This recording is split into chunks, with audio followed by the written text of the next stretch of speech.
حضرت عبداللہ ابن مسعود رضی اللہ عنہ نے طلاق کے علاوہ عدت کے معاملات میں اور خاص طور پہ ان معاملات میں جن میں لوگوں میں شبہ پایا جاتا تھا بہت واضح فتوے دیے۔ احناف کا مسلک یہ ہے کہ وہ کہتے ہیں کہ کسی خاتون کی رخصتی ہو جائے اور شوہر کے ساتھ مکمل طور پہ تنہائی ہو جائے تو چاہے ان کے تعلقات قائم ہوئے ہوں یا نہ ہوئے ہوں،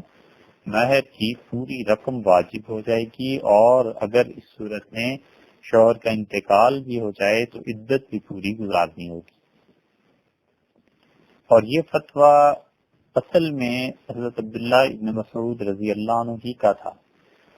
اور انہوں نے ایک جگہ ارشاد فرمایا کہ جب پردے لٹکا دیے جائیں اور دروازے بند کر دیے جائیں تو حق مہر کی پوری رقم بھی واجب ہو جائے گی اور پوری عدت بھی واجب ہوگی۔ تو اس کا مطلب یہی تھا کہ تعلقات کا قائم ہونا نہ ہونا وہ ایک الگ بات ہے، اس کی کئی ایک وجوہ ہو سکتی ہیں جن کا اب گننا ضروری نہیں ہے، لیکن جو بھی وجہ ہو اس سے بحث ہی نہیں ہے۔ بات اتنی سی ہے کہ وہ عورت کا حق مہر اس کا حصہ بنتا ہے، حق بنتا ہے، اور اس کو حق مہر ادا کیا جائے گا۔ اسی طرح ابن مسعود رضی اللہ عنہ سے کسی شخص نے ایک مسئلہ دریافت کیا اور اس نے کہا کہ آپ اس عورت کے بارے میں کیا کہتے ہیں کہ جس سے نکاح تو ہو گیا لیکن نہ ہی حق مہر مقرر ہوا اور نہ ہی شوہر کے ساتھ تعلق کی نوبت آئی اور شوہر کا انتقال ہو گیا۔ تو ابن مسعود رضی اللہ عنہ اس معاملے میں فتویٰ دینے میں بہت احتیاط تو کرتے ہی تھے، بہت زیادہ پریشان رہے، اور انہوں نے اس معاملے میں فتویٰ دینے سے گریز فرمایا۔ پھر لوگ آئے، پھر آئے، جب کئی دفعہ آپ کے پاس آئے تو آپ نے فرمایا کہ بھئی دیکھو، میں تمہیں اپنی طرف سے ایک مسئلہ بتاتا ہوں، اگر فتویٰ صحیح ہوا تو یہ اللہ کی جانب سے ہوگا، اور اگر یہ غلط ہو تو میری طرف سے ہے اور شیطان کی جانب سے، اور اللہ تعالیٰ اس کے رسول صلی اللہ علیہ وسلم اس سے بری ہیں، یعنی اللہ تعالیٰ کے نام کو اور رسول اللہ صلی اللہ علیہ وسلم کے نام کو ابن مسعود رضی اللہ عنہ نے غلط استعمال نہیں کیا۔ اور یہ بہت نیکی، تقوی اور فتوی کی بھی بات چاہیے۔ تقوی تو ہے ہی ہے، انسان کو چاہیے کہ جو چیز اللہ اور اس کے رسول علیہ الصلوۃ والسلام کے بارے میں انسان کو معلوم نہ ہو اس پہ صاف معذرت کر لے۔ یہ کوئی طریقہ نہیں ہے کہ اللہ اور اس کے رسول علیہ الصلوۃ والسلام کے نام کو غلط استعمال کیا جائے، اور بدترین شکل یہ ہے کہ اسے بیچا جائے۔ ایک آدمی جانتا ہے کہ اسے اپنی ذاتی مفادات کے لیے کام کرنا ہے، اب اس مقصد کے لیے وہ اللہ کے دین کو استعمال کرتا ہے، حق تعالی شانہ کے نام کو اور قرآن کو اور ان چیزوں کو وہ زیادہ ترجیح دیتا ہے بظاہر، اور حقیقت میں اس انسان کا حال اپنا بڑا پتلا ہے، اور وہ اللہ اور اس کے رسول صلی اللہ علیہ وسلم کے نام پہ اپنے ذاتی مفادات کو حاصل کرتا ہے، تو یہ ایسی بدترین چیز ہے جس کی سزا قیامت میں اسے اٹھانی پڑے گی۔ ایک مرتبہ آپ جانتے ہی ہیں کہ اس ملک میں سود کا نظام مکمل طور پر رائج ہے، اور ہمارا مالیاتی نظام بری طرح سود کے شکنجے میں جکڑا ہوا ہے، اور بظاہر کوئی صورت نظر نہیں آتی کہ لوگ اس سے نجات پائیں۔ دن بدن اس کی جڑیں گہری ہوتی جا رہی ہیں۔ ہمارے ہاں شریعت کورٹ نے فتویٰ دے دیا اور انہوں نے کہا کہ ختم کیا جائے اس سود کو، تو اس وقت کے جو وزیر اعظم تھے انہوں نے دوسری کورٹ میں جا کر اس فیصلے کو رکوا دیا اور پابندی لگوا دی۔ ظاہر ہے کہ یہ کوئی دین کا مسئلہ تھوڑا ہی تھا، سود کا مسئلہ کوئی شرعی مسئلہ تھوڑا ہی تھا، یہ تو بس ایسے ہی تھا، اس وقت شریعت یاد نہیں آئی، اور اللہ کا کرنا ایسا ہوا کہ انہوں نے جنہوں نے پابندی لگوائی تھی وزیر اعظم صاحب نے، اس کے بعد جو دوسری وزیر اعظم آئی تو وہ خاتون تھی. تو اب پہلے کو شریعت یاد آ گئی اور انہوں نے بڑے بڑے چوٹی کے علماء کو جمع کیا اور کہا کہ آپ کو معلوم ہی ہے اسلام میں خواتین کی حکمرانی جائز نہیں ہے، تو کیا اس کے خلاف ایک تحریک نہ چلائی جائے. بہت عمدہ جواب دیا ایک عالم نے جن کا انتقال ہو گیا، اللہ تعالیٰ ان کے درجات بلند کرے. انہوں نے کہا بالکل اسلام میں قطعاً عورت کے لیے کوئی حکمرانی کی گنجائش بنتی ہی نہیں. سابق وزیر اعظم صاحب، اس کے خلاف بھی ایک تحریک چلانی چاہیے اور سود کے خلاف بھی تحریک چلانی چاہیے. جو غالباً سود پہلے جائز ہوگا اب ناجائز ہو گیا ہوگا تو ہم اس کے خلاف بھی بولیں یا نہ بولیں.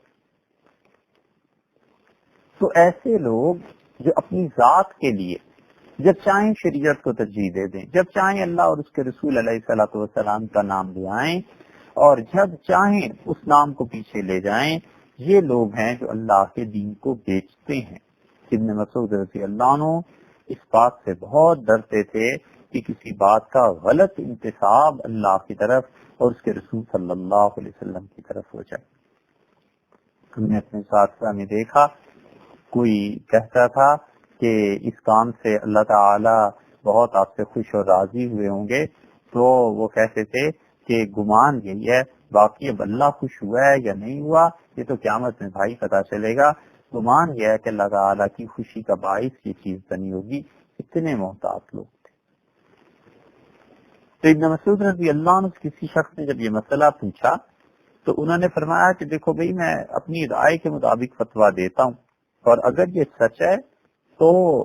ٹھیک ہے اللہ کی طرف سے ہو گیا، اور اگر یہ غلط ہے تو یہ میرے اور شیطان کی جانب سے ہے اور رسول اللہ صلی اللہ علیہ وسلم اس سے بری اور بیزار ہیں اور اللہ کا اس میں کوئی معاملہ ایسا نہیں، یعنی اللہ تعالیٰ کی طرف سے ایسی بات نہیں ہے.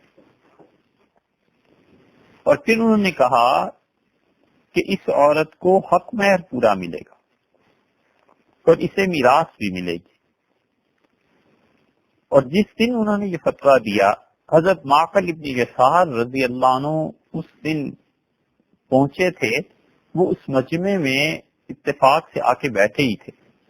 تو وہ کہنے لگے اس میں اتنے تردد کی کیا بات ہے،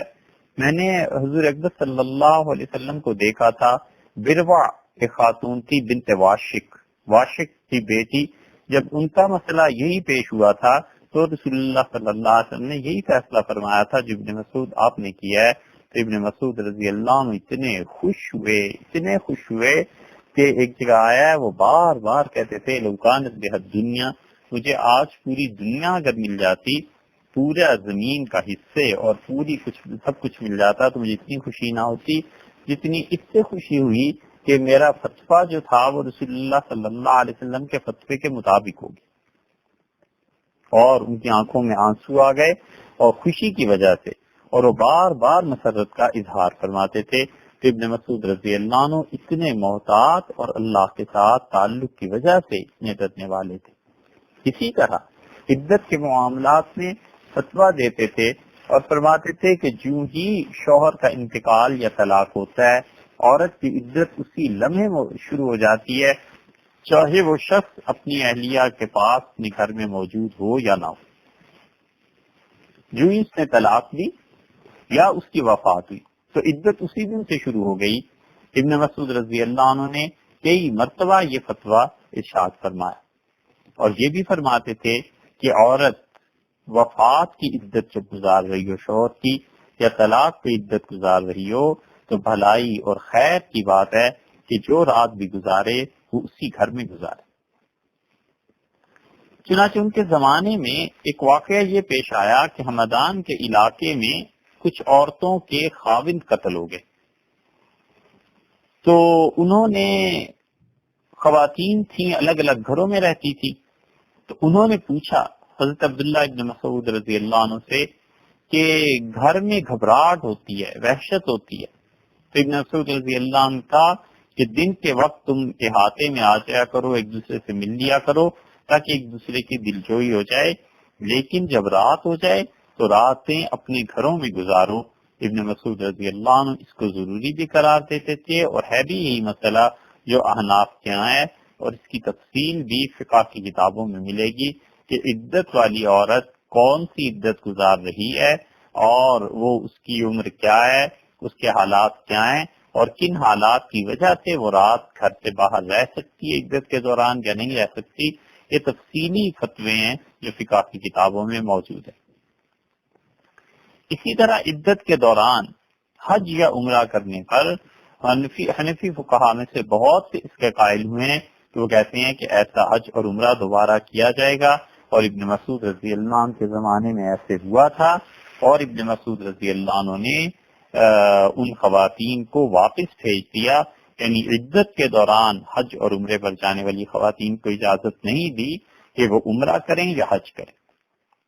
اس مسئلے میں کئی مرتبہ کوتاہی دیکھنے میں آتی ہے کہ جہالت کی وجہ سے شوہر کے انتقال کے بعد عورتیں اپنی عدت پوری کیے بغیر دیہاتی عورتیں ہوتی ہیں اور چل پڑتی ہیں حج اور عمرہ کرنے، حالانکہ یہ چیز جائز نہیں۔ ان تعلقات کی وجہ سے شوہر اور بیوی کے جو چیزیں ہیں ان میں سے ایک مسئلہ عزل کا بھی ہے، اور عزل کا لفظی ترجمہ تو یہ بنے گا کہ الگ ہو جانا،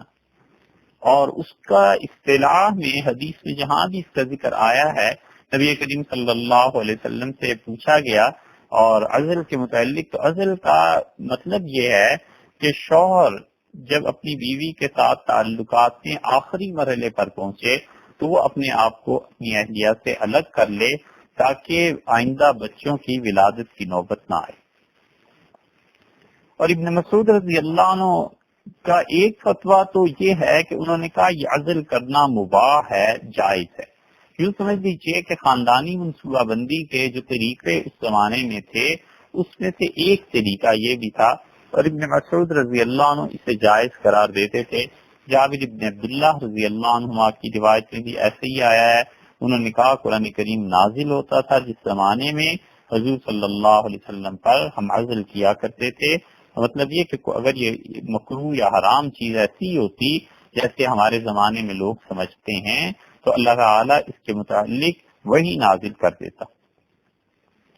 لوگوں نے عبداللہ ابن مسعود رضی اللہ عنہ سے پوچھا تو آپ نے کہا اللہ تعالیٰ نے جس انسان کو پیدا کرنا ہے اور جس روح کو اس نے دنیا میں بھیجنا ہے وہ ضرور بھیجے گا، خواہ تم اپنے آپ کو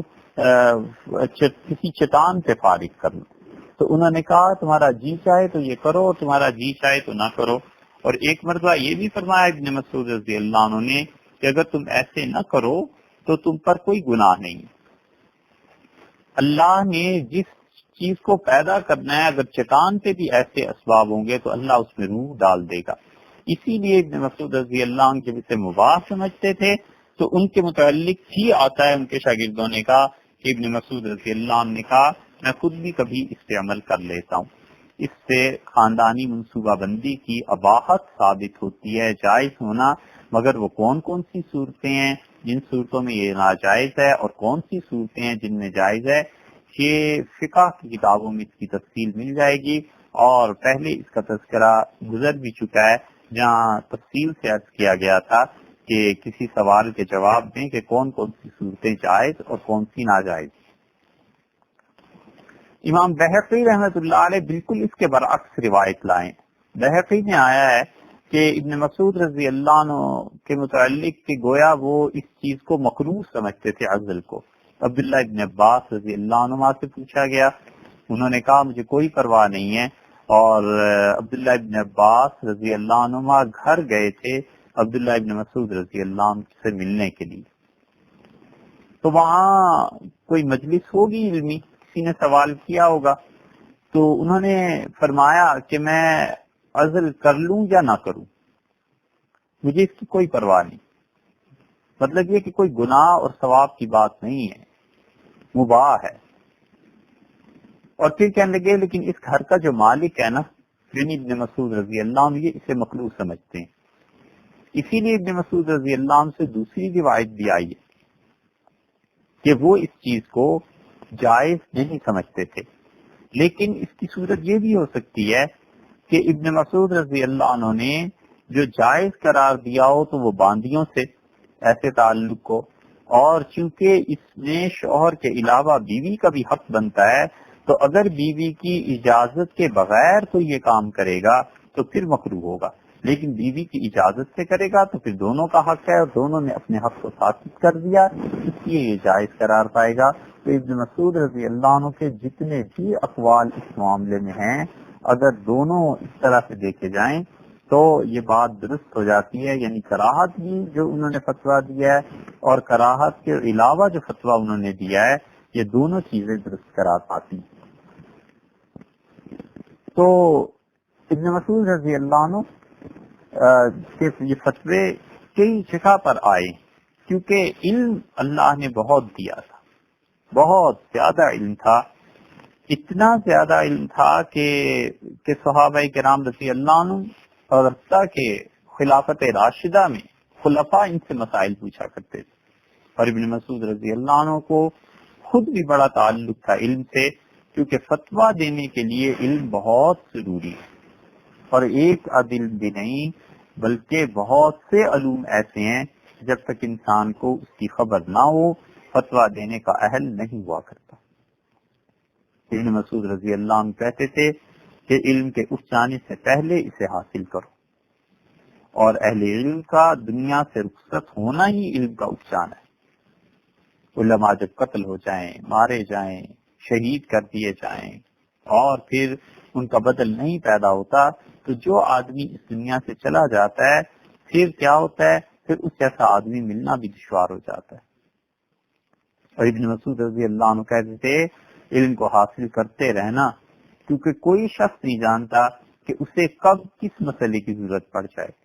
اور پھر فرمایا علم حاصل کرو لیکن مبالغہ کرنے سے، بال کی کھال اتارنے سے پرہیز کرو، اور قرآن کریم کو لازمی طور پر پڑھتے رہنا، کیونکہ ایسے لوگ آنے والے ہیں جو قرآن کی تلاوت کریں گے اور اسے اپنی پیٹھ کے پیچھے پھینک دیں گے۔ مطلب یہ کہ تلاوت تو کر لیں گے لیکن اس پہ عمل کرنا، قرآن نے جو کچھ کہا ہے اس چیز کو سمجھنا، یہ ان لوگوں میں نہیں ہوگا۔ اسی لیے یہ آگے بات آئے گی جہاں پر قرآن کریم کے متعلق ابن مسعود رضی اللہ عنہ کا موقف آئے گا۔ اسی طرح وہ کہتے تھے کہ علم کو رسول اللہ صلی اللہ علیہ وسلم کے صحابہ رضی اللہ عنہ سے حاصل کرنا، اور جب تک لوگوں کی دینی حالت درست رہے گی، لوگ ایک دوسرے سے ملے رہیں گے اور چھوٹے بڑوں سے علم حاصل کرتے رہیں گے تو خیر رہے گی، اور جب علم چھوٹے لوگوں سے آئے گا تو لوگ ہلاکت میں پڑ جائیں گے۔ مراد کیا تھی؟ چھوٹے لوگوں سے آئے گا یعنی جس کا تجربہ نہیں ہے، جس نے اہل علم کی صحبت میں وقت نہیں گزارا اور اپنے پاس سے ہی فتوے دینے شروع کر دیے۔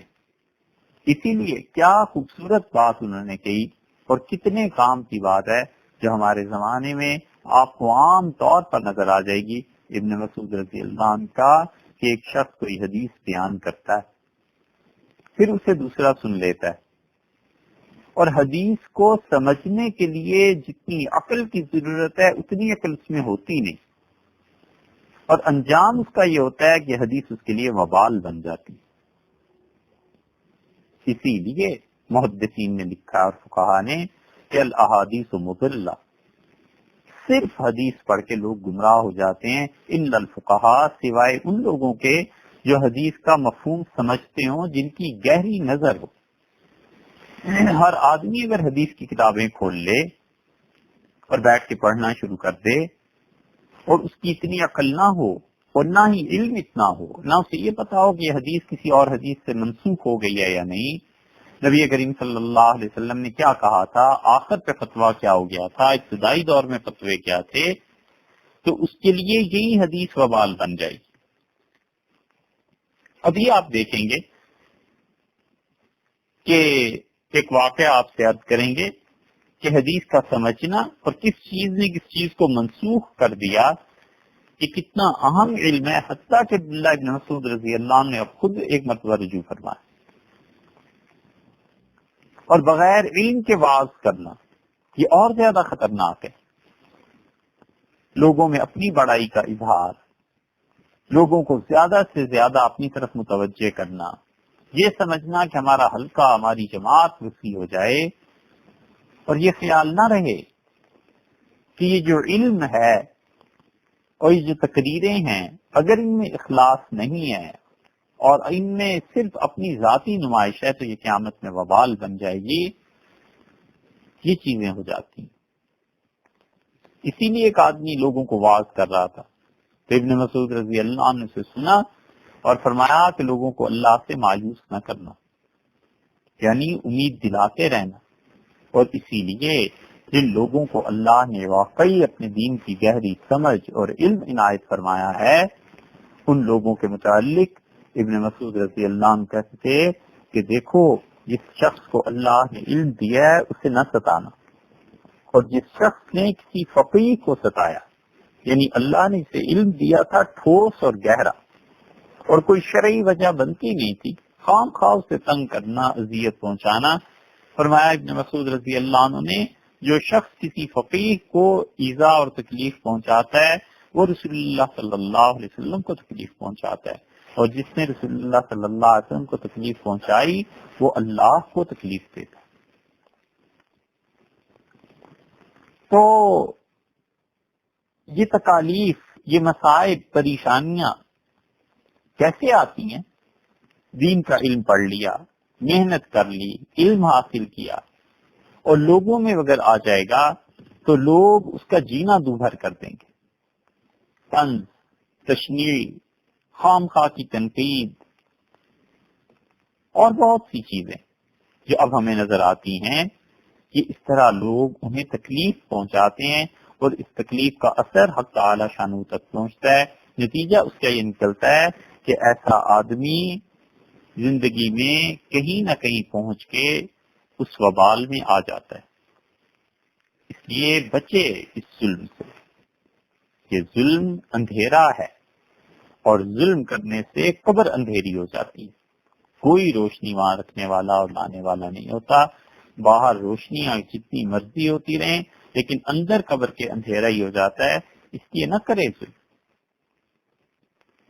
ابن مسعود رضی اللہ عنہ نے اسی لیے یہ فرمایا کہ خود اللہ نے انہیں بھی بڑا ٹھوس علم دیا تھا، اور وہ علم کا صحیح استعمال جانتے تھے، اس لیے کبھی کبھی وہ بات فرماتے تھے ایسی کہ بظاہر وہ فرض اور واجب کے درجے کی لیکن فرض نہیں ہوتی تھی، لوگوں کو آمادہ کرنے کے لیے، ابھارنے کے لیے، بتانے کے لیے کہ یہ کام ضرور کرو۔ مثلا عمرہ ہے، نفل عبادت ہے، اور حج فرض ہو جاتا ہے اپنی بعض شرائط کے ساتھ، صحت ہے، پیسہ ہے، وغیرہ وغیرہ۔ تو ابن مسعود رضی اللہ عنہ نے یہ کہا کہ حج فرض ہے اور عمرہ نفل ہے، اور پھر انہوں نے ایک مرتبہ یہ فرمایا کہ لوگوں نماز قائم کرو اور بیت اللہ کا عمرہ کرتے رہو۔ اب یہ جو انہوں نے نماز قائم کرنے کا اور بیت اللہ کا عمرہ کرنے کا حکم دیا تو نماز تو فرض ہے حالانکہ، اور عمرہ فرض نہیں ہے۔ اس سے بعض لوگوں نے سمجھ لیا کہ ابن مسعود رضی اللہ عنہ کے نزدیک عمرہ بھی فرض ہے،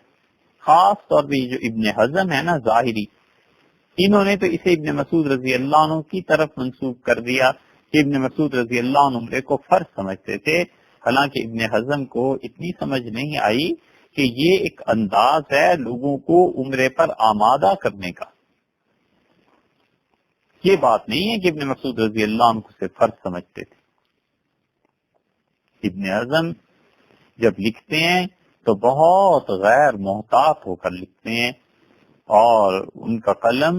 اور ان کا علم ان کی عقل سے زیادہ ہو گیا تھا، اسی لیے یوں چیزیں وہ ایسی لکھتے ہیں۔ المحلہ جن لوگوں نے پڑھی ہے پوری، لیکن کون ہوگا جس نے پوری پڑھی ہوگی، 30-35 جلدوں میں ہے، تو اگر کسی نے پڑھی ہے تو اسے اندازہ ہو جائے گا کہ کہنے والوں نے بالکل مبالغے سے کام نہیں لیا جنہوں نے یہ کہا کہ حجاج بن یوسف کی تلوار اور ابن حزم ظاہری کے قلم کی جو نب اور نوک تھی یہ دونوں ایک ہی لوہے سے بنے تھے، یعنی جیسی کاٹ اس میں تھی تلوار میں حجاج بن یوسف کی قتل کراتا رہتا تھا، ایسی کاٹ اس کے نب میں بھی آ گئی تھی، اس کے پین میں، اس کے قلم میں بھی۔ تو ابن حزم نے ابن مسعود رضی اللہ عنہ کے اس جملے سے کہ اللہ نے نماز قائم کرنے کا تمہیں حکم دیا بیت اللہ کے عمرے کا، یہ جو سمجھ لیا ہے کہ عمرے کو فرض کرا دیتے تھے، ایسے نہیں ہے، کیونکہ ابن مسعود رضی اللہ عنہ نے خود کہا دوسری جگہ پہ، انہوں نے کہا کہ اگر مجھے یہ ڈر نہ ہوتا کہ لوگ سفر کی مشقت میں مبتلا ہو جائیں گے، ٹھیک، اور میں نے حضور صلی اللہ علیہ وسلم سے عمرے کے متعلق کچھ نہ سنا ہوتا، تو میں یہی کہتا لوگوں سے کہ عمرہ بھی حج کی طرح فرض ہے، لیکن کیوں نہیں کہا؟ اس وجہ سے کہ انہوں نے رسول اللہ صلی اللہ علیہ وسلم سے سن لیا تھا کہ عمرہ نفل ہے۔ تو ابن مسعود رضی اللہ عنہ ایسی بات جو ارشاد فرمائی تھی کہ نماز سے تشبیہ تھی، تو لوگوں کو عمرے پر آمادہ کرنے کے لیے تھا، یہ نہیں تھا کہ ابن مسعود رضی اللہ عنہ اسے فرض سمجھتے تھے۔ ایک شخص عمرے کے سفر کے لیے جا رہا تھا اور ایک جگہ پہنچ کر روک دیا گیا، اور اب وہ آگے جا نہیں سکتا تھا، کسی وجہ سے سفر کے قابل نہیں رہا، تو سانپ نے ڈس لیا اصل میں، اس وجہ سے وہ اب سفر کر نہیں سکتا تھا۔ تو اس کے ساتھیوں نے عبداللہ ابن مسعود رضی اللہ عنہ سے آ کے مسئلہ پوچھا، تو انہوں نے فرمایا کہ اسے کہو کہ یہ اپنے اور اپنے ایک کسی دوست کے درمیان ایک دن مقرر کر لے، اور پھر اس دوست کو بھیج دے ایک قربانی کا جانور دے کے، اور جس دن کے لیے طے ہو اور اس کا خیال ہو کہ یہ مکہ مکرمہ اب پہنچ گیا ہوگا اور قربانی ذبح ہو گئی ہوگی، تو یہ حرام کو کھول دے اور پھر عمرے کی قضا کرے۔ اور ابن مسعود رضی اللہ عنہ کے اس فتوے پہ لوگوں نے عمل کیا، اور حنفی فقہا کے یہاں اب بھی یہی مسئلہ ہے، اور یہ مسئلہ اصل میں حضور اقدس صلی اللہ علیہ وسلم کی کا عمل ہے کہ حدیبیہ میں آپ ایک سال تشریف لائے، اور اس سال رسول اللہ صلی اللہ علیہ وسلم کو عمرہ کرنے سے لوگوں نے روک دیا، منع کر دیا، کفار مکہ نے، مشرکین مکہ نے۔ تو رسول اللہ صلی اللہ علیہ وسلم نے قربانی کی، صحابہ رضی اللہ عنہ نے قربانی کی، اور انہوں نے اپنے سر کے بال منڈائے اور واپس چلے گئے مدینہ منورہ، اور اگلے سال رسول اللہ صلی اللہ علیہ وسلم نے عمرے کی قضا کی۔ رہ گئی وہ بات جس کے متعلق ابھی عرض کیا تھا کہ حدیث کا معاملہ بڑا نازک ہے۔ بعض اوقات کسی آدمی کو معلوم ہوتا ہے، ایک حدیث کا علم ہوتا ہے، اور اسے دوسری حدیث پتہ نہیں ہوتی کہ رسول اللہ صلی اللہ علیہ وسلم نے کس موقع پر اس چیز کو منسوخ فرما دیا تھا، کیا ارشاد فرمایا تھا، تو وہ پہلی حدیث پہ ہی عمل کرتا رہتا ہے، اور یہ بات درست نہیں ہوتی۔ اسی لیے قردری نے لکھا ہے کہ امام ابو حنیفہ رحمۃ اللہ علیہ زندگی میں جن چیزوں پر شدید محنت کرتے رہے اور بہت زیادہ خیال کرتے رہے، وہ کہتے تھے ہمیشہ یہ دیکھو کہ رسول اللہ صلی اللہ علیہ وسلم کا آخری عمل کیا تھا، تاکہ کہیں ایسے نہ ہو کہ ہم کسی منسوخ حدیث پر عمل کر بیٹھیں، تو جو کینسل ہو گیا ہے حکم، اس پر عمل کرنے میں کوئی ثواب بھی نہیں ہے، اور اس کے ساتھ ساتھ امت کو آگے اگر مسائل کی تعلیم ایسی غلط طریقے پہ دی جانے لگی اور فتویٰ دینے والے کو علم نہ رہا، مجتہد کو، کہ کون سی حدیث منسوخ ہوئی ہے اور کون سی نہیں، تو وہ اجتہاد کیسے صحیح کرے گا؟ اسی لیے امام مالک رحمۃ اللہ علیہ بھی کئی مرتبہ کہتے تھے کہ دیکھو رسول اللہ صلی اللہ علیہ وسلم کا آخری عمل کیا تھا۔ امام بخاری رحمۃ اللہ علیہ کی صحیح میں بھی آیا کہ رسول اللہ صلی اللہ علیہ وسلم کا آخری عمل تلاش کیا جائے کہ آخر پہ پہنچ کے کیا معاملہ ہو گیا تھا۔ تو وہ آخری عمل جو ہے اس میں زیادہ امکان ہے اس کا کہ پہلے والے عمل کو اس نے کینسل کر دیا ہو۔ تو حدیث کا معاملہ ایسا آسان نہیں کہ جو حدیث سامنے آ گئی اس کے عمل کرنا شروع کر دیا، ڈھونڈنا پڑے گا، دیکھنا پڑے گا کہ حدیث کی منسوخ تو نہیں ہو گئی تھی۔ اس کی ایک مثال ابھی بات ہو رہی تھی نا، یہی ابن مسعود رضی اللہ عنہ نے فتویٰ دیا، اور انہوں نے کہا کہ کسی شخص کے جسم سے جب ناپاکی کا اخراج ہوگا تو اس وقت اس پر غسل واجب ہوگا، اور الفاظ انہوں نے یہ ارشاد فرمائے کہ الماء بالماء،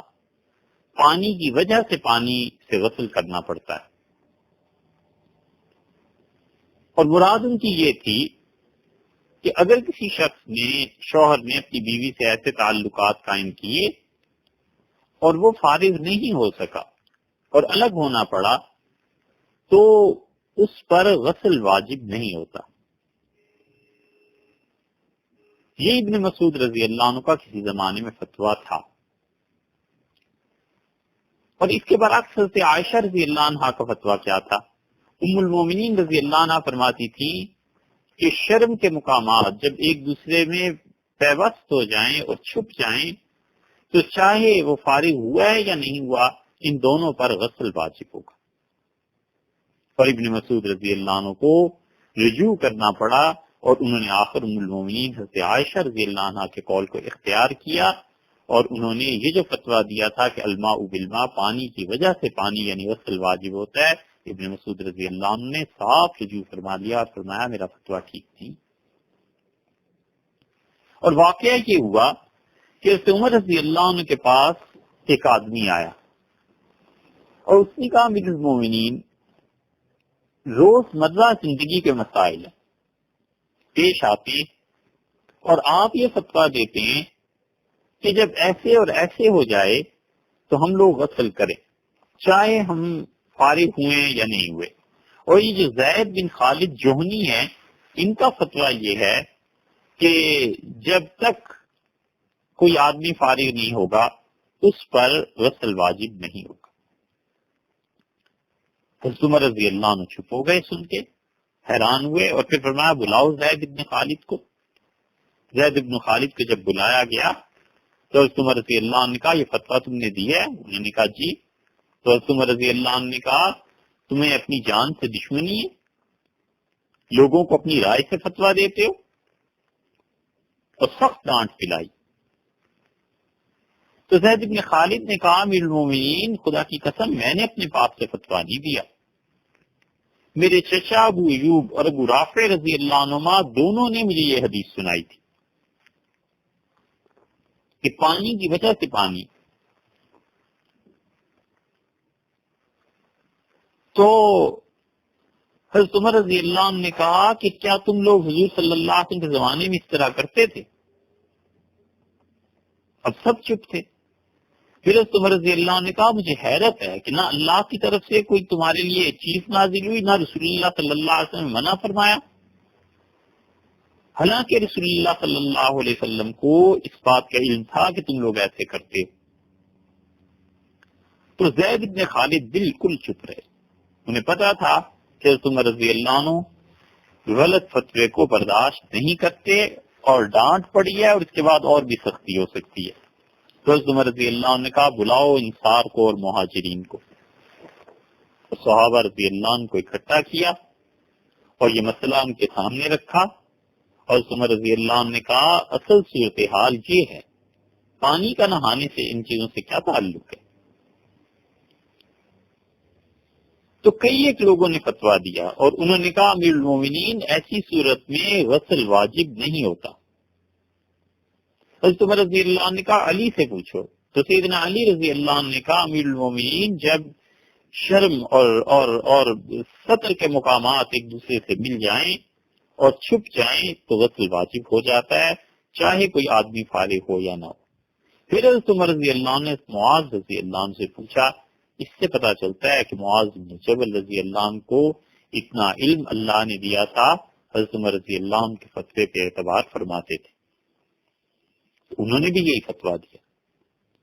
حضرت عمر رضی اللہ عنہ تقریر کی اور انہوں نے کہا کہ تم لوگ بدر میں شامل رہے ہو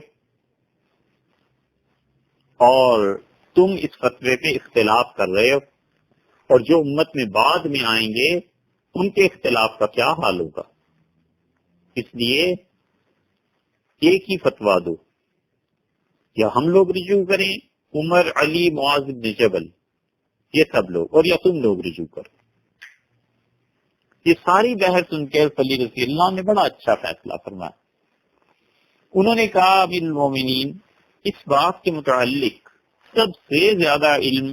کہ رسول اللہ صلی اللہ علیہ وسلم کیا کرتے تھے نبی کریم صلی اللہ علیہ وسلم کی بیویوں سے زیادہ کوئی نہیں جانتا،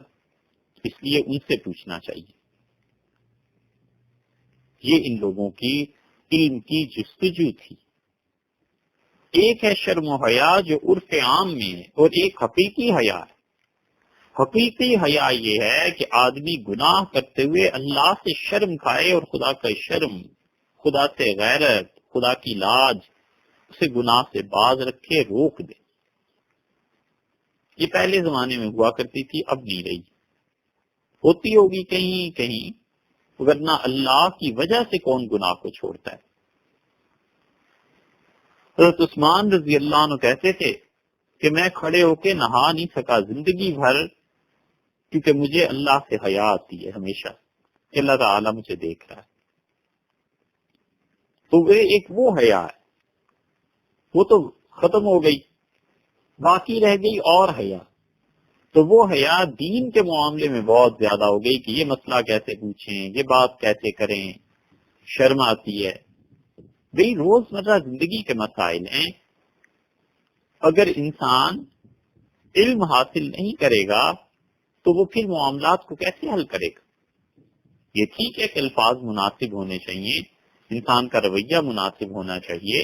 اس پہ کون اجازت دیتا ہے اس کی کہ غیر مناسب الفاظ استعمال کیے جائیں، مگر سرے سے مسائل ہی کو آدمی گول کر جائے اور شرم اور حیا کی وجہ سے نہ پوچھے، یہ چیز مناسب نہیں۔ کسی نے ایک بزرگ سے پوچھا کہ آپ نے اتنا علم کیسے حاصل کیا؟ تو انہوں نے کہا بے حیا بن کے۔ تو ہنسنے لگا، اس نے کہا آپ مذاق کرتے ہیں؟ نہیں مذاق نہیں کر رہا، بے حیا بن کے۔ اس نے کہا وہ کیسے؟ کہنے لگے کہ ہم جب پڑھتے تھے تو اساتذہ سے سوال پوچھنے میں سب لوگ شرم محسوس کرتے تھے، اور میں سب سے زیادہ بے شرم تھا، جو چیز سمجھ نہیں آتی تھی میں ضرور پوچھ لیتا تھا، بس یہ جو کچھ آج تم دیکھ رہے ہو کہ اس بے شرمی نہیں سکھایا۔ بہت سے طریقے ہیں پوچھنے کے۔ سیدنا علی رضی اللہ عنہ کو ایک ایسے مسئلہ پیش آ گیا تھا، تو وہ کہتے ہیں خود کہ رسول اللہ صلی اللہ علیہ وسلم کی بیٹی سیدہ فاطمہ رضی اللہ عنہ سے میری شادی ہو چکی تھی، اور میں رسول اللہ صلی اللہ علیہ وسلم سے حیا کی وجہ سے سسر تھے، یہ مسئلہ پوچھ نہیں سکتا تھا، تو میں نے اپنے دوست مقداد رضی اللہ عنہ سے یہ کہا کہ میرے لیے یہ مسئلہ پوچھتے ہیں۔ تو مقداد رضی اللہ عنہ نے رسول اللہ صلی اللہ علیہ وسلم سے مسئلہ دریافت کیا، پھر مجھے بتایا۔ یہ بھی ایک طریقہ۔ تو حضرت علی رضی اللہ عنہ نے کہا اس کیفیت کو سوائے امہات المومنین رضی اللہ عنہن ان کے علاوہ کوئی نہیں بتا سکتا۔ حضرت عمر رضی اللہ عنہ نے اپنی صاحبزادی ام المومنین حضرت حفصہ رضی اللہ عنہ کو طلب فرمایا اور ان سے کہا کہ ہمارے درمیان اس بات پہ اختلاف ہے اور رسول اللہ صلی اللہ علیہ وسلم کا طرز عمل کیا تھا۔ تو حضرت حفصہ رضی اللہ عنہ نے کہا مجھے خبر نہیں ہے، مجھے نہیں معلوم۔ پھر حضرت عائشہ رضی اللہ عنہ سے پوچھا، تو کسی کو بھیجا اور کہا ام المومنین رضی اللہ عنہ سے پوچھ کے آؤ کہ رسول اللہ صلی اللہ علیہ وسلم کے صحابہ رضی اللہ عنہ میں اختلاف ہو گیا ہے، تو وہ کیا فتویٰ دیتی ہیں اس معاملے میں، رسول اللہ صلی اللہ علیہ وسلم کا طرز عمل کیا تھا۔ تو عائشہ رضی اللہ عنہ نے جواب میں کہلا بھیجا کہ عمر، علی اور معاذ بن جبل رضی اللہ عنہ وغیرہ جو فتویٰ دے رہے ہیں تو اس صورت میں غسل واجب ہو جاتا ہے اور یہ صحیح چیز ہے۔ یہ سن کے عمر رضی اللہ عنہ نے فیصلہ کیا اور نے کہا آئندہ اگر میں نے کسی کے متعلق سن لیا نا کہ وہ آج کے بعد اس فتوے کے خلاف کوئی فتویٰ دیتا ہے تو میں اس کی شدید پٹائی کروں گا، درے پڑیں گے۔ تو سیدنا عمر رضی اللہ عنہ نے ابن مسعود رضی اللہ عنہ سے بھی بتایا، تو ابن مسعود رضی اللہ عنہ پہلے جو فتویٰ دیتے تھے آپ دیکھیے وہ بھی حدیث کی وجہ سے ہی تھا، مسلمان ابتدائی زمانے میں اس پہ عمل کرتے تھے، بعد میں فتویٰ بدل گیا، رسول اللہ صلی اللہ علیہ وسلم نے خود ارشاد فرما دیا۔ جن لوگوں کو اطلاع نہیں ہوئی وہ اسی پہ عمل کرتے رہے کہ الماء بالماء، پانی کی وجہ سے پانی،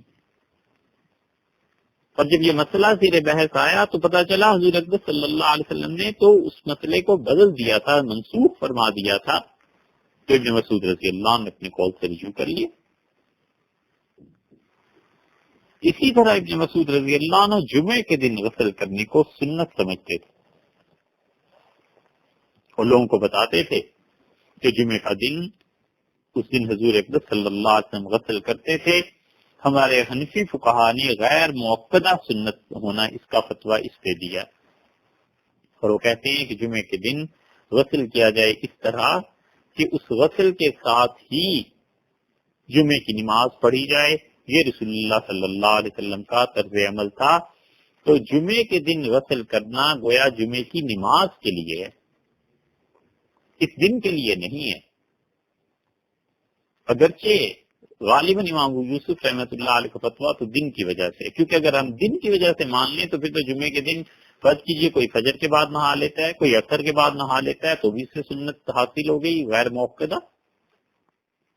غالباً امام ابو یوسف رحمۃ اللہ علیہ اس بات کے قائل تھے. قدوری کی جو شروع ہیں ان میں لکھا ہے، اور باقی حنفی فقہا جو فتوے کی بات کرتے ہیں وہ یہی کہ وہ کہتے ہیں کہ جمعے کے دن نہایا جائے اس طرح کہ اس غسل سے جمعے کی نماز پڑھ لی جائے. فتویٰ اس پہ وہ دیتے ہیں کیونکہ جمعے کا دن حضور صلی اللہ علیہ وسلم کچھ ایسے کام اس میں کرتے تھے جو عام دنوں میں نہیں ہوتے تھے. مثلا آپ اچھا لباس پہنتے تھے، غسل فرماتے تھے خاص طور پہ نماز کے لیے، اور یہ بھی بتاتے تھے کہ قیامت کے دن جمعے کا دن جو ہے یہ ایک روشن اور نورانی صورت میں آئے گا. یعنی جو لوگ اسے قائم کرتے تھے اور جمعہ پابندی سے پڑھا کرتے تھے انہیں قیامت کے دن اس کا نور اور اس کی برکت اور اس کی روشنی حاصل ہوگی. اور ابن مسعود رضی اللہ عنہ تو اتنا اس پہ عمل کرتے تھے کہ تفصیل ہے ایک بات کی، اس میں کیا جانا اب، لیکن ایک کام ایسا تھا تو ابن مسعود رضی اللہ عنہ نے اس کام کی قباحت بیان کی اور فرمایا کہ اگر میں یہ کام کر لوں تو میں اس شخص سے بڑا بے وقوف بن جاؤں جو جمعے کے دن نہیں نہاتا. تو جمعے کے دن غسل نہ کرنا ابن مسعود رضی اللہ عنہ گویا کہ اسے چونکہ سنت کے خلاف سمجھتے تھے نا، تو فرمایا میں اتنا احمق ہو جاؤں گا کہ اس شخص جیسا جو جمعے کے دن نہیں نہاتا، یعنی وہ اتنا بڑا احمق ہے جو حضور اکرم صلی اللہ علیہ وسلم کی اس سنت غیر موقدہ کو چھوڑ دیتا ہے. اور اس سے یہ بھی معلوم ہوتا ہے کہ صحابہ کرام رضی اللہ عنہ میں اتباع سنت کا کیسا غلبہ تھا کہ رسول اللہ صلی اللہ علیہ وسلم کا کوئی عمل جسے بظاہر ہم ادنا کہتے ہیں، یعنی معمولی عمل جسے کہتے ہیں، ادنا اس معنی میں نہیں کہ ولیعذ باللہ وہ کوئی تحقیر اور حقارت کے لیے ہے، وہ تو کفر ہو جائے گا. لیکن ہم جسے کہتے ہیں کہ نفل کے درجے میں یا مستحب کے درجے میں صحابہ کرام رضی اللہ عنہ اس عمل کو بھی ترک نہیں کرتے. لیکن اتباع سنت کے لیے جس عقل کی ضرورت تھی اللہ نے اس عقل سے بھرپور طریقے پر انہیں نوازا تھا. عرفات کے دن غسل کرتے تھے ابن مسعود رضی اللہ عنہ، اور بتاتے تھے کہ رسول اللہ صلی اللہ علیہ وسلم نے بھی غسل فرمایا تھا عرفہ میں. اور اسی طرح ان سے پوچھا گیا ابن مسعود رضی اللہ عنہ سے کہ مردے کو جو نہلاتے ہیں تو اس کی وجہ سے غسل واجب ہو جاتا ہے. تو ابن مسعود رضی اللہ عنہ اس بات کے قائل نہیں تھے کہ میت کو غسل دینے کے بعد خود غسل کرنا واجب ہے. ابن مسعود رضی اللہ عنہ اس بات کو نہیں مانتے تھے، نہ کہتے تھے، نہ فتویٰ دیتے تھے، اور یہی فتویٰ حنفی فقہا نے دیا. کوئی آدمی میت کو غسل دے اور اس کے بعد خود نہا لے اپنی طبیعت کی وجہ سے، یہ ایک الگ بات ہے، لیکن اس پہ کوئی غسل واجب نہیں ہو جاتا. اسی لیے کسی نے ابن مسعود رضی اللہ عنہ سے پوچھا تو آپ نے فرمایا جب تم اپنی میت کو غسل دیتے ہو تو کیا وہ ناپاک ہوتا ہے، گندا ہوتا ہے؟ اگر تم ایسے سمجھو تو پھر غسل بھی کر لیا کرو. ڈانٹا یعنی اس سے کہ کوئی ایسی بات نہیں. اور غسل سے پہلے حضور اکرم صلی اللہ علیہ وسلم وضو فرماتے تھے. اسی لیے ابن مسعود رضی اللہ عنہ سے کہا گیا کہ فلاں عورت نہاتی ہے. گھر والوں نے مسئلہ پوچھا کہ پھر جب وہ نہا کے فارغ ہو جاتی ہے تو اس کے بعد وضو کرتی ہے. تو ابن مسعود رضی اللہ عنہ نے فرمایا اگر وہ مجھ سے پوچھتی، میرے پاس ہوتی تو میں اسے ہرگز ایسے نہ کرنے دیتا، کیونکہ رسول اللہ صلی اللہ علیہ وسلم پہلے وضو فرماتے تھے پھر غسل فرماتے تھے. تو غسل اگر کوئی کر لے گا چاہے پہلے وضو کیا ہے یا نہیں کیا، دونوں صورتوں میں جب سارے جسم سے اس نے پانی بہا لیا تو بس اس انسان کا وضو بھی ہو گیا. تو ابن مسعود رضی اللہ عنہ میں اتباع سنت، حضور اکرم صلی اللہ علیہ وسلم کے ساتھ تعلق اور پھر اس کے مطابق فتویٰ دینا، تعلیم دینا، یہ بہت زیادہ تھی. تعلیم دیتے رہتے تھے. نبی کریم صلی اللہ علیہ وسلم جب انہیں فرمایا تھا نا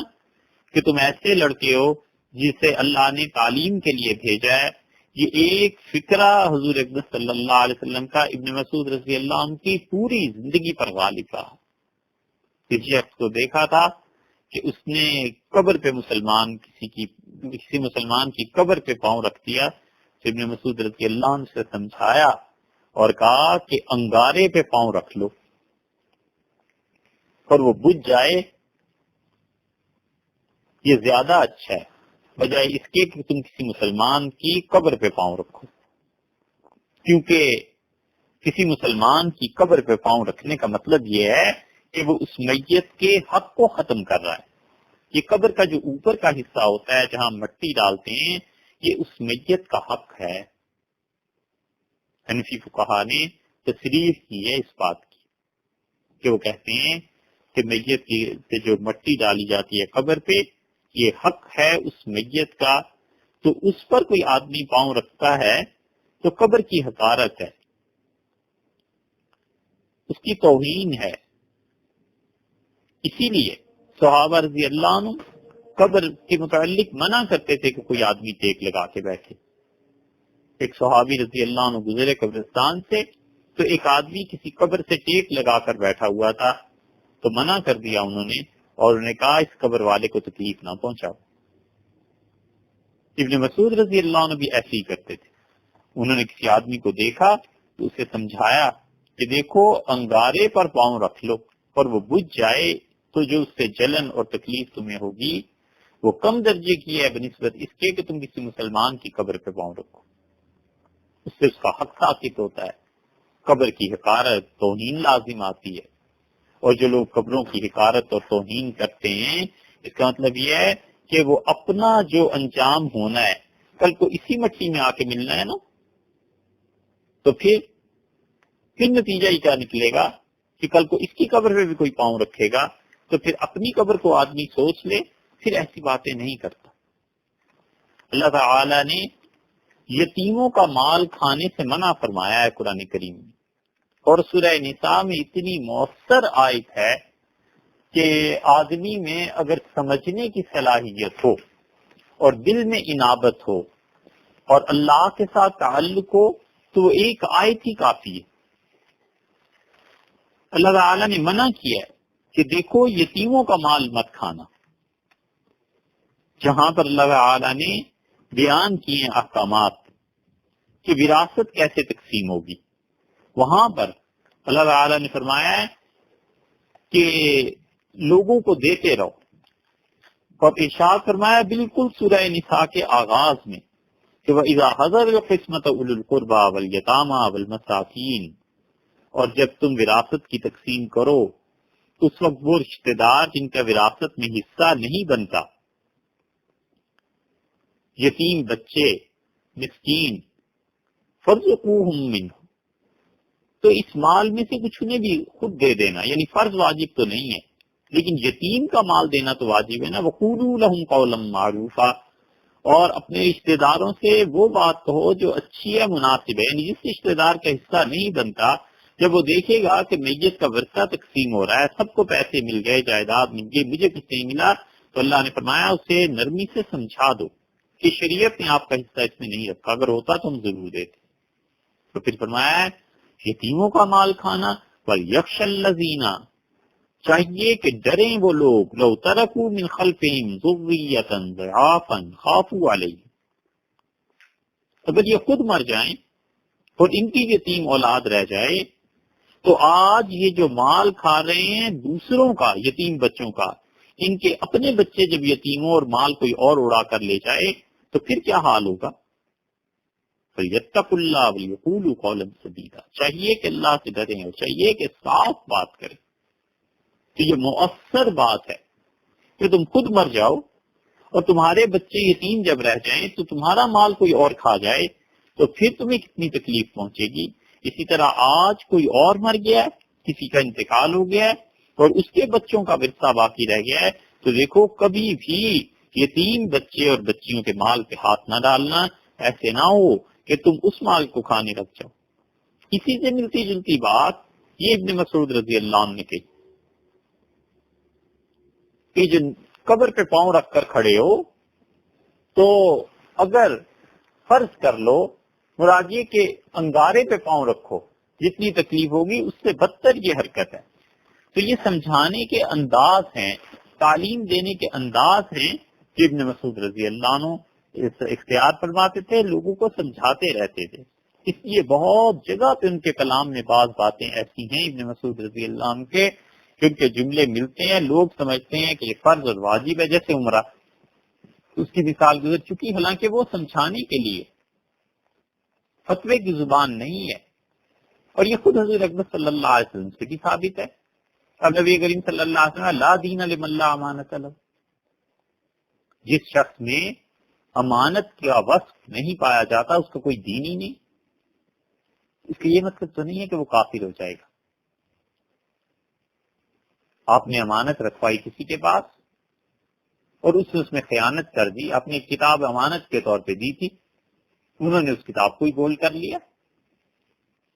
تو وہ خیانت ہو گئی نا. اب اس کا کیا مطلب ہوا، وہ کافر ہو گیا؟ نہیں.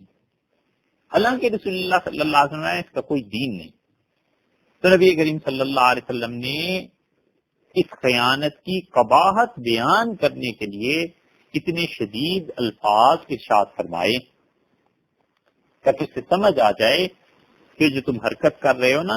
یہ کوئی چھوٹی سی حرکت نہیں ہے، معمولی سی حرکت نہیں ہے، بلکہ یہ بہت بری بات ہے. ایسی بات ہے جو کفر کی حرکتوں میں سے ایک حرکت ہے، لیکن اس کا یہ مطلب نہیں ہے کہ وہ کافر ہو جائے گا. تو رسول اللہ صلی اللہ علیہ وسلم کے ہاں بھی ایسی زبان ملتی ہے کہ آپ کسی چیز کی شدت بیان کرنے کے لیے، کسی چیز سے لوگوں کو منع کرنے کے لیے ایسی باتیں ارشاد فرماتے تھے، لیکن وہ فتویٰ نہیں ہو جائے گا کہ یہ آدمی معاذ اللہ دین سے نکل گیا، کوئی کافر ہی ہو گیا. یہی کہا جائے گا کہ نبی کریم صلی اللہ علیہ وسلم نے اس وجہ سے یہ بات ارشاد فرمائی ہے کہ لوگ اس بات سے بچیں. اسی طرح ابن مسعود رضی اللہ عنہ بھی کئی جگہ پر جو باتیں کہتے ہیں وہ ایسے ہے کہ وہ فرض اور واجب نہیں ہے، بلکہ وہ سمجھانے کا ایک انداز ہے. تو جب وہ سمجھاتے تھے علم عام ہوتا تھا، اور صحابہ رضی اللہ عنہ میں یہ بات تھی کہ دین کے متعلق وہ جو کچھ جانتے تھے اس پر عمل کرتے تھے، بلکہ دین کا علم اسی لیے حاصل کرتے تھے کہ زندگی اس کے مطابق گزاری جا سکے. ہمارے زمانے میں 90%، 95% آپ کا اپنا گمان جو ہو اس سے کم کر لیں، زیادہ کر لیں. اب مسلمان ایسے پائے جاتے ہیں کہ وہ جانتے ہیں کہ یہ چیز ضروری ہے لیکن نہیں کرتے. کس کو نہیں معلوم کہ نماز فرض ہے؟ نہیں پڑھتے. کس سرمایہ دار کو یہ نہیں پتا کہ زکوٰۃ فرض ہے؟ ادا نہیں کرتے. سب کو پتا ہے کہ جھوٹ شدید گناہ ہے، چوری کبائر میں سے. سوال ہی پیدا نہیں ہوتا باز آ جائیں. پیسے کی چوری نہیں کرے گا، وقت کی چوری کرے گا. گورنمنٹ نے ڈیوٹی کے لیے 8 بجے کا ٹائم مقرر کیا ہے، 9 بجے پہنچیں گے. 1 گھنٹہ چوری ہوئی یا نہیں ہوئی؟ وقت کی چوری ہوئی نا. ملازم کو پابند کیا اس بات کا کہ صبح 9 بجے دکان کھلنی چاہیے، مالک نے آنے ہے 11 بجے، یہ دکان کھولے گا 10 بجے. 1 گھنٹے کی چوری ہوئی یا نہیں ہوئی؟ اور کیا مجال ہے جو مہینے کے آخر پہ کہہ دیں کہ صاحب 30 گھنٹے 50 گھنٹے 48 گھنٹے میں نے کام نہیں کیا، لہٰذا 2 دن کی تنخواہ آپ میری کاٹ لیں. میں اس چوری میں شامل نہیں ہوتا. وقت کی چوری تو کوئی چوری ہی نہیں، بجلی کی چوری بھی کوئی چوری نہیں. جتنا طبقاتی نظام میں درجہ بڑھ جائے چوری اتنی ہی زیادہ خفیف ہو جاتی ہے، اپنی اہمیت کھو دیتی ہے. تو اس لیے اس سے بچنے کی کوشش نہیں کرتے. اور صحابہ کرام رضی اللہ عنہ کی پوری جماعت میں ایک شخص ایسا نہیں ہے جو دین کی باتیں جانتا ہو اور اس پر عمل کرنے کی کوشش نہ کرتا. سب ایسے تھے. دین کی جس بات کا پتہ چلا انہوں نے کہا اس پہ بھی عمل کرو. حضور صلی اللہ علیہ وسلم نے اس پہ عمل کیا تھا. حضرت ابو ہریرہ رضی اللہ عنہ نے کہا کہ قبر پہ جو مٹی ڈالی جاتی ہے یہ قیامت میں تمہارے نامہ اعمال میں تولی جائے گی، لوگوں قبر پہ مٹی ڈالا کرو۔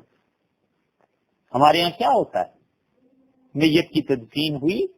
اور قبر پر مٹی ڈالنے کے لیے پھر مزدوروں کو دے دیتے ہیں کہ تم ڈالو، اور بہت مہربانی فرمائی، احسان کیا میت پہ تو 3 لفظ ڈال کے فارغ ہو گئے۔ بیلچہ کوئی نہیں اٹھاتا، حالانکہ اگر وہ بیلچہ اٹھا کے مٹی ڈالتا تو اسے پتا ہوتا کہ یہ مٹی قیامت میں اس کے نام عمل میں تلے گی، اور یہ چیز مٹی کا ڈالنا یہ حتیٰ کہ اس کے وہ رسا تک نہیں کرتے، اس لیے کہ علم نہیں نا، اور وہ ہم نے سیکھنا نہیں، پڑھنا تو ہے نہیں، سیکھنا تو ہے نہیں، تو پھر کیا ہوگا؟ تو حضرت ابو ہریرہ رضی اللہ عنہ کی روایت بیان کی، اور عبداللہ ابن عمر رضی اللہ عنہ کو یہ بات نہیں معلوم تھی، تو انہوں نے بڑے افسوس کا اظہار کیا، ان کا ہو ابو ہریرہ پھر تو ہم بہت ثواب سے محروم رہ گئے، کئی جنازے ہم نے تدفین تک رہے اور ہم نے یہ کام نہیں کیا، ہو ابو ہریرہ پھر تو ہمیں بڑا ثواب ہم نے ضائع کر دیا۔ اس لیے صحابہ کرام رضی اللہ عنہ میں پوری جماعت میں کوئی شخص ایسا نہیں ملے گا جس تک دین کا کوئی چھوٹے سے چھوٹا حکم بھی پہنچاؤ اور انہوں نے اس کی کوشش نہ کی ہو کہ اس پہ بھی عمل ہو جائے۔ تو جو شخص عمل کی کوشش نہیں کرتا اور عملی زندگی میں اللہ کے حکموں سے بے پرواہ ہو جاتا ہے، جن کو وہ جانتا ہے، تو اس آدمی کا انجام بھی کوئی اچھا نہیں ہوتا۔ چاہیے کہ ہر شخص اپنے اعمال پر غور